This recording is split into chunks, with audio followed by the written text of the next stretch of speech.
Hello दोस्तों, एक बार फिर से आप सभी का बहुत बहुत स्वागत है आपके अपने चैनल मिराज मैथ्स में। आज के इस वीडियो में हम लोग 10 का जो दो चर वाला रैखिक समीकरण होता है उससे संबंधित क्वेश्चन को सॉल्व करेंगे। और हम प्रश्नावली देखें तो प्रश्नावली 3.6 यानी 3.6 प्रश्नावली से पूछा जाता है निम्न समीकरणों के युग्मों को रैखिक समीकरणों के युग्म में बदल के हल करें। सबसे पहले हमें रैखिक समीकरणों के युग्म में बदलना है, फिर उसे हल करना है। जैसे हमारा पहला क्वेश्चन है, पहला नहीं उसमें का हम दूसरा क्वेश्चन सॉल्व करेंगे। पहला इजी है, दूसरा क्वेश्चन समझ जाएंगे तो पहला क्वेश्चन आसानी से बना सकते हैं। तो दूसरा क्वेश्चन हम सॉल्व करेंगे। दिया है 2/√x plus 2/√x plus 3/√y 3/√y is equal to 2 फिर दिया इसमें 4/x minus 9/√y is equal to दिया है -1। सबसे पहले हम इसको समीकरण 1 और इसको समीकरण 2 मान लेंगे। ये हमारा हो गया समीकरण 1 और समीकरण 2। अब यहाँ पे हम देखें तो 2/√x और यहाँ पे 3/√y, अगर इसको गुणनखंड करें, केवल हम 2/√x को लेते हैं, 2/√x को लेते हैं। अगर 2/√x को फैक्टर करें, गुणनखंड करें तो क्या लिख सकते हैं? 2 इंटू √x को क्या लिख सकते हैं? 1/√x। इसको क्या लिख सकते हैं? 2 इंटू 1/√x। अब हम यदि सेम वैसे ही 3/√y है, इसको क्या लिख सकते हैं? 3 इंटू 1/√y। आई होप आप लोगों को समझ में आ रहा होगा। 2/√x को हम गुणनखंड के रूप में लिखें तो क्या लिख सकते हैं? 2 इंटू 1/√x। 3/√y को हम लिख सकते हैं 3 इंटू 1/√y। अब यहाँ पे ध्यान दें, 1/√x की जगह पे p भर दें, 1/√x की जगह पे क्या भर दें? p भर दें तो हमारा क्या आएगा? 2 इंटू p हो जाएगा और 2 इंटू p यानी 2p। सेम वैसे ही y की जगह पे 1/√y की जगह पे क्या भर दें? q भर दें तो हमारा क्या आएगा? 3 into q is equal to 3q। 3 into q is equal to 3q आ जाएगा। इससे रैखिक समीकरण हमारा हो जाएगा कि नहीं? 100% हो जाएगा। तो सेम वैसे ही 1/√x को क्या मान लेंगे? p और 1/√y को क्या मान लेंगे? q। तो हमारा रैखिक समीकरण में परिवर्तित हो जाएगा। तो चलिए वैसे ही करते हैं।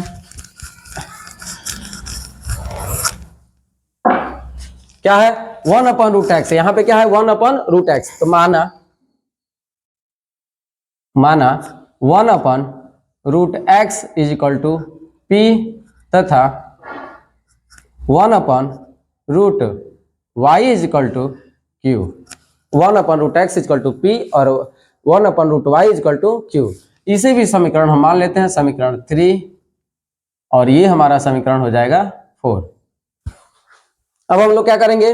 अब हमारा 1/√x is equal to p, 1/√y is equal to q मान चुके हैं। अब हम क्या करेंगे? 1/√x और 1/√y का मान समीकरण 1 में रखेंगे।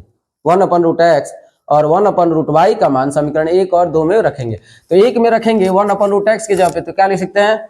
2p प्लस है तो प्लस 3/√y यानी 1/√y का मान भरेंगे तो क्या हो जाएगा? 3q is equal to 2। इसे हम समीकरण क्या कर देंगे? 5 कर देंगे। सेम वैसे ही दूसरे समीकरण में भरते हैं p और 1/√x और 1/√y का मान, तो 4 और 1/√x का मान है p, तो 4p माइनस 9 1/√y का मान है q, तो 9q इज इक्वल टू हो जाएगा -1। ये समीकरण हमारा हो गया 6। अब इन दोनों समीकरणों को हल करके p और q का मान निकालना है। तो सबसे पहले हमें p और q का मान निकालने के लिए कौन सा विधि अपनाएं जो हमारे लिए इजी हो? तो हम कोई भी विधि अपना सकते हैं, लेकिन सबसे उपयुक्त होता है वज्र गुणन विधि। यदि वज्र गुणन विधि करेंगे तो डायरेक्ट हम आंसर लिख सकते हैं, लेकिन उसमें गलती होने का भी चांस ज्यादा रहता है क्योंकि उसमें एग्जैक्ट वैल्यू मान भरना होता है। ऐसे हम समीकरण 1 में 3 से मल्टीप्लाई करके जोड़ दे तो p का मान आ जाएगा। तो ऐसे भी सॉल्व कर सकते हैं और वज्र गुणन विधि से भी सॉल्व कर सकते हैं। तो चलिए किस विधि से हम लोग, चलिए किससे? विलोपन विधि से सॉल्व करते हैं। तो विलोपन विधि में हमें 3 से समीकरण, विलोपन विधि में हमें सबसे पहले किसी एक को बराबर करना होता है, यानी P और P को बराबर करेंगे या Q को बराबर करेंगे। दोनों में किसको इजी करना बराबर है? दोनों को इजी है, लेकिन यहाँ पे ध्यान दे तो Q का मान प्लस में है और इस Q का मान माइनस में है, तो दोनों को जोड़ने पे 0 आ जाएगा। तो Q का मान बराबर करेंगे, तो समीकरण 1 में 2 से मल्टीप्लाई कर दे 3 से, समीकरण 1 में 3 से यदि मल्टीप्लाई कर दें तो 9 के बराबर हो जाएगा और ये Q कट जाएगा, जिससे P का मान आ जाएगा। तो हम लोग सबसे पहले समीकरण 1 में, समीकरण 5 में, समीकरण 5 में 3 से गुणा करेंगे, गुणा कर 6 में जोड़ने पर, गुणा कर समीकरण 6 में जोड़ने पर, तो 6 में जोड़ना है तो 6 पहले उतार ही देते हैं।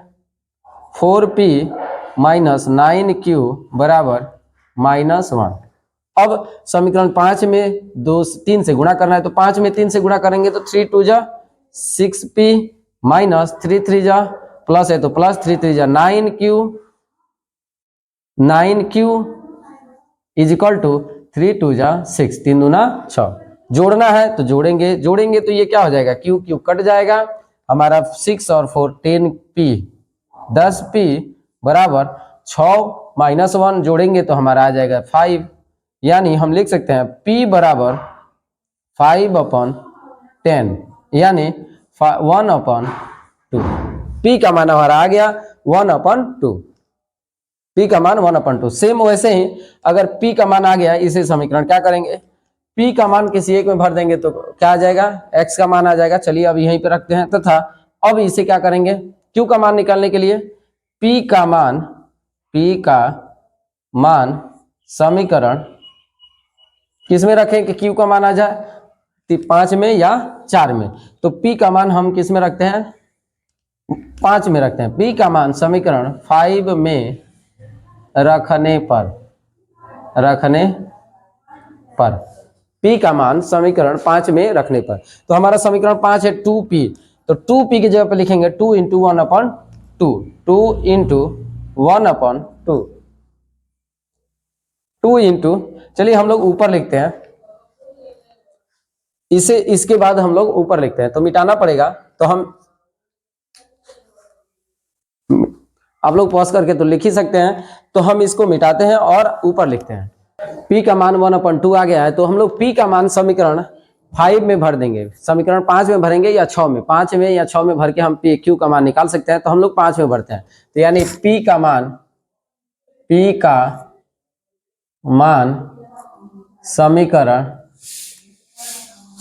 का समीकरण 5 में रखने पर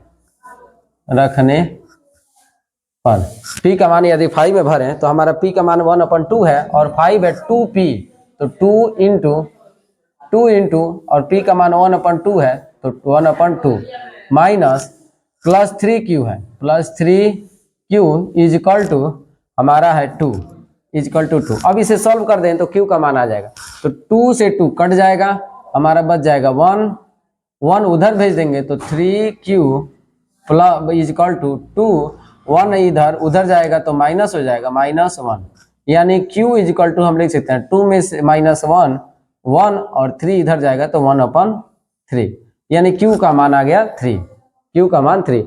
अब P और Q का मान निकल चुका है, तो P और Q का मान क्रमशः समीकरण 1 और समीकरण किस में 3 और 4 में भर दें, समीकरण 3 और 4 में भर दें तो हमारा X और Y का मान आ जाएगा। तो हम लोग लिखते हैं P और Q का मान क्रमशः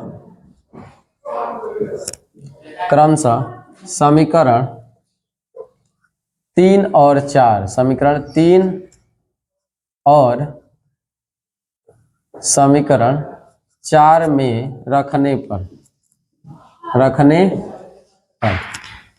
P का मान समीकरण 3 में और Q का मान समीकरण 4 में रखने पे, तो हमारा समीकरण है 3, 1/√x is equal to P, तो 1/√x is equal to P, तो P का मान क्या आया है 1/2, p का मान 1/2। अब हम इसे लिख सकते हैं, क्रॉस मल्टीप्लीकेशन करें तो रूट एक्स में 1 से मल्टीप्लाई, तो root x is equal to 2 में 1 से मल्टीप्लाई 2, यानी हम लिख सकते हैं x is equal to, x root है उधर जाएगा तो स्क्वायर हो जाएगा 2 स्क्वायर, और 2 स्क्वायर का वैल्यू होता है 4। ये इस तरह से हमारा x का वैल्यू आ जाता है x is equal to 4। Same q का मान समीकरण 4 में रखें। समीकरण 4 है हमारा समीकरण 4 है 1/√y is equal to q, 1/√y is equal to q, तो 1/√y is equal to 1/√y is equal to q। अब इसमें फिर से भरें q का मान, क्या q का मान आया 1/3, तो 1/√y इज इक्वल टू हो जाएगा 1/3, या हम लिख सकते हैं रूट y, यानी क्रॉस मल्टीप्लीकेशन करेंगे तो रूट y में 1 से मल्टीप्लाई रूट y, 3 में 1 से मल्टीप्लाई 3, तो root y is equal to 3। अब रूट y को उधर भेजने पे y इज इक्वल टू हो जाएगा 3 स्क्वायर, और 3 स्क्वायर का वैल्यू होता है 3 3 जा 9। इस तरह से हमारा y का वैल्यू आ गया 9। तो हम कह सकते हैं x का वैल्यू 4 और y का वैल्यू 9, आंसर हो जाएगा हमारा। आई होप आप लोग को समझ में आया होगा। चलिए चलते हैं दूसरे क्वेश्चन पे।